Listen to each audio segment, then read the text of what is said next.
anak dari keturah di mana bersuamikan Abraham kan gitu. Abraham setelah Sarah wafat gitu, dia menikahi keturah kan, keturah memiliki beberapa anak, salah satunya adalah Midian gitu. Jadi sebetulnya tidak dalam konteks Sipora ini keturunan Ismail.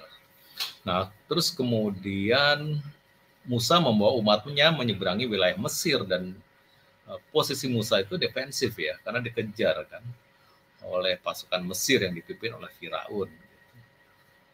Nah, terus kemudian kelima, Musa itu dalam mempertahankan bangsanya ya tidak pernah menjarah ya, tidak ada istilah ganimah ya di dalam kisah Musa gitu. Nah, terus yang keenam adalah Musa menghancur luluh lantakan anak lembu emas ya, sampai tak bersisa. Ini kita bisa baca di Keluaran 32 sampai 19 ya. Jadi dan ketika ia dekat ke perkemahan itu dan melihat anak lembu dan melihat orang menari-nari, maka bangkitlah amarah Musa, dilemparkannya kedua loh itu dari tangannya dan dipecahkannya pada kaki gunung itu. Nah, terus kemudian masuk ke Keluaran 32:20, sudah itu diambilnya lah anak lembu yang dibuat mereka itu, dibakar dengan api dan digilingnya sampai halus. Jadi anak lembu atau anak sapi emas itu digiling sampai halus, kemudian ditaburkannya ke atas air dan disuruh orang-orang di situ minum lah gitu, air yang berisi material dari anak lembu. Jadi itu kan sebetulnya dihabisi rata, tak bersisa, dan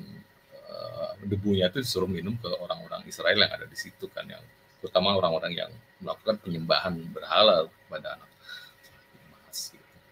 Nah, kemudian Musa memiliki banyak mukjizat. Nah, tentu kalau di Alkitab jelas gitu mukjizat-mukjizat yang dilakukan oleh Musa. Kemudian, nah ini kaumnya memberi gelar ya, atau ada kenabian di dalam Musa, tetapi Allah juga memberikan kuasa sebagai Nathan. Nah, terus kemudian bagaimana dengan Muhammad gitu. Nah, Muhammad ini seorang yang tidak berbicara langsung kepada Allah. Ini kan berbeda kan gitu ya. Kenabiannya tidak dapat dibuktikan dengan kesaksian umatnya akan kehadiran Allah melalui Tuhan. Ini tidak ada gitu. Kalau kita lihat kenabian ini bisa dibuktikan dengan kesaksian dari umatnya gitu, melihat kehadiran Allah melalui Tuhan. Semuanya adalah dari ucapan-ucapan atau perkataan nabinya saja ya, tanpa melihat dari adanya kehadiran Allah kepada umatnya. Terus yang kedua adalah Muhammad mungkin berpuasa 30 hari dari pagi sampai ini, seperti yang tradisi yang puasa yang sampai saat ini ya, seperti itu ya. Beda dengan Musa yang berpuasa 40 hari 40 malam.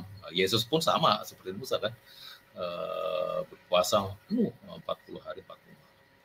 Terus ini yang ketiga, ini fakta sejarah ya, jadi bukannya kita menyudutkan atau mengurangi penghormatan saya pribadi ya kepada Muhammad nabi ini ya gitu, tapi kan memang fakta gitu ya, bahwa statusnya memiliki banyak istri, termasuk menikahi Maryam ya, menikahi Maryah ya, yang di At-Takrim 1 sampai 4 itu kan Maryah yang dinikahi, dan statusnya adalah budak dari Mesir kan gitu. Terus kemudian yang keempat adalah Muhammad melakukan penyerangan ofensif ya. Ini bukan Musa tapi Muhammad melakukan penyerangan secara ofensif kan. Tidak ada hal yang sifatnya defensif, tapi ofensif ya. Menyerang Madinah gitu, yang dulunya Yastrib kan, kemudian masuk ke Yerusalem, kemudian diganti oleh sahabat-sahabatnya, dan kemudian baru era pendudukan kan oleh khilafah ya setelah itu kan gitu. Itu istilahnya kan ofensif ya. Itu berbeda dengan Musa yang defensif. Nah, terus kemudian ada sejarah tentang penapasan perang dan ganimah. Ini nggak ada di Musa tentang bagaimana Musa merampas atau menjarah gitu. Tapi ini kan di dalam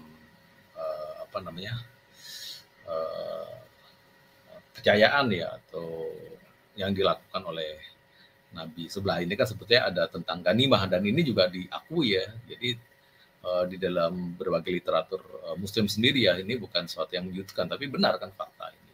Jadi ganimah ini atau pampasan perang ini ya dibagi-bagi kan gitu. Dan sebagian itu sisanya diberikan kepada Nabi dan keluarganya.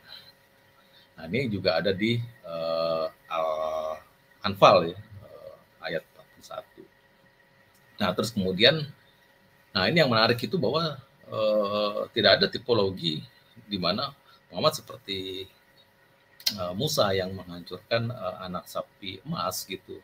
Jadi Baitullah itu tetap dibiarkan berdiri kan, meskipun katakanlah ada histori dia menghancurkan banyak pemberahan atau patung-patung di situ, tapi kan Baitullah tidak diluluhlantakkan kan. Yang seharusnya itu agak berbeda dengan kisah Musa. Bahkan justru malah ada kisahnya tentang Abraham malah. Itu Allah justru membela penyembahan berhala gitu di Baitullah gitu dalam kisah Abraha gitu. Padahal Abraha itu sebetulnya ingin luluhkan Baitullah kan sebetulnya karena dijadikan penyembahan berhala gitu. Tapi kenapa Abraha justru kalah gitu? Dan itu dikisahkan Abraha dikalahkan oleh Allah kan. Nah terus kemudian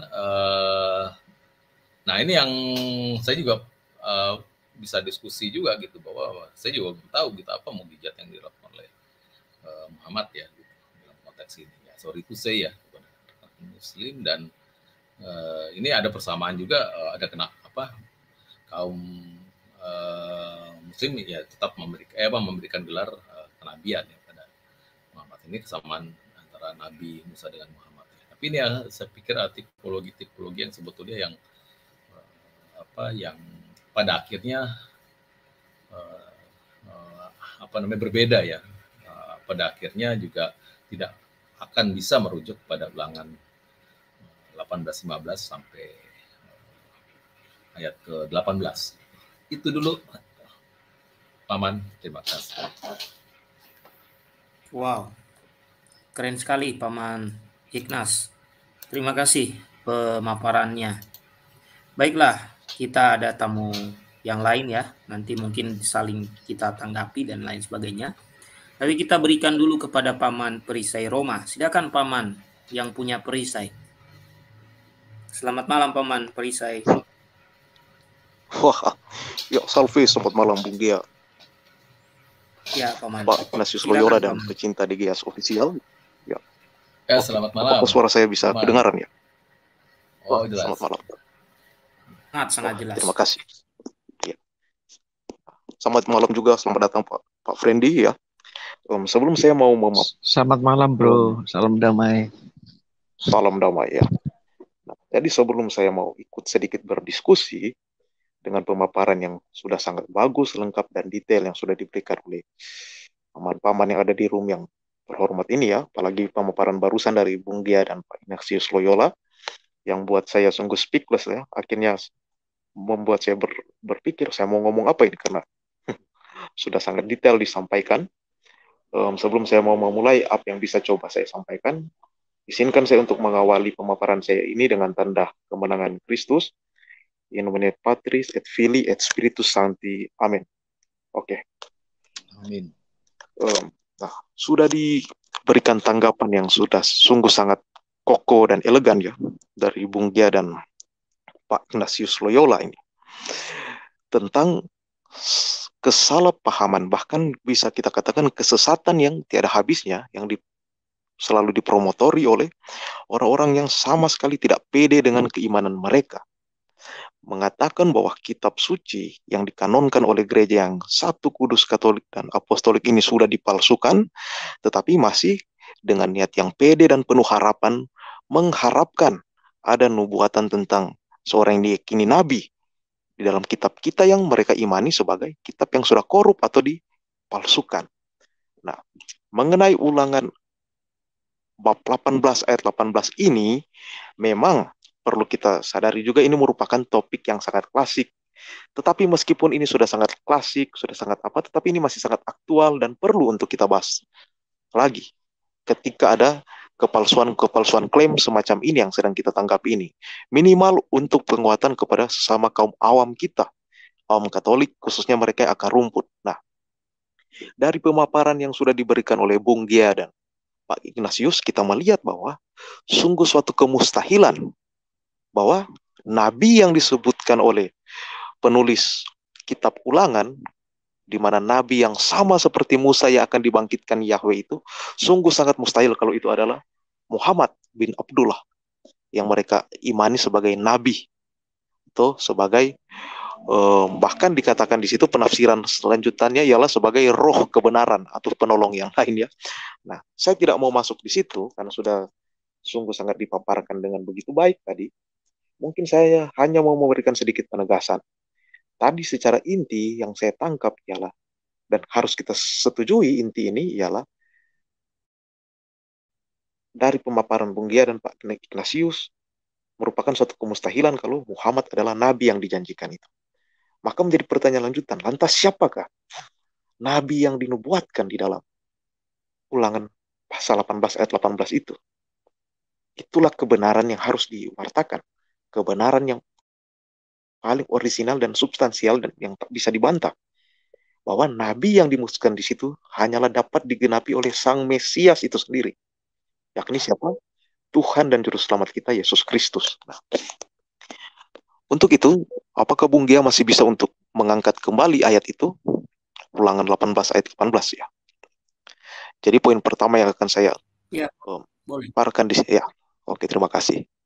Yang akan saya paparkan di sini ialah bahwa penggenapan paripurna dan sempurna terhadap ayat ini ialah hanya dapat tertuju kepada Yesus Kristus, sang pendiri gereja kita, yakni gereja Katolik, yang tidak mendirikan suatu kelompok lain. Artinya tidak ada wahyu lain lagi selain Yesus Kristus.